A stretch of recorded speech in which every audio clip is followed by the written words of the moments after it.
So I started off with the laundry. I like to start with this because while the machine is running, I can move on to do other things instead of feeling behind all day. While the clothes were washing, I started barbing my son's hair, as you can see. Now, don't get me wrong, I'm not a barber. I have zero experience, but as an African mom, I'm used to braiding my daughter's hair, so I've always been hands-on. But traveling abroad taught me something very important. Practical skills matter when you're trying to stay on a budget, and these skills can save you money and make life easier. So I picked up the clipper and I decided to learn. I'm still an amateur, I'm not perfect, but here's the final look. My son loves it, I love it too, and I'm super proud. Next, I moved on to cleaning and vacuuming. One tip that has kept me from feeling burnt out and exhausted all week is to train my kids to carry out age-appropriate tasks, such as picking after themselves. That way we don't have to clean and vacuum every other day. We leave the deep cleaning and vacuuming for the weekend, which I like to do. I moved on from here to prepare a meal.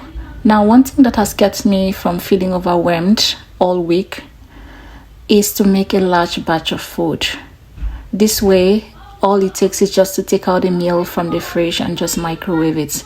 This keeps me focused on the most important things, which is my research. In the middle of all that, I went back to the laundry, took out the first load, put in the dryer, and added another set in the washing machine.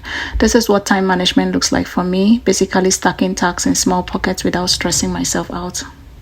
And yeah, I still managed to prepare and show up for a friend's 45th surprise birthday party. I was really glad I did because sometimes responsibilities can want to make you turn down every invite, but planning helped me to show up. I don't claim to be a superwoman, but I've learned this. Planning matters if you must stay productive without burning out.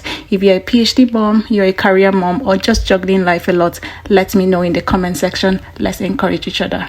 Thank you.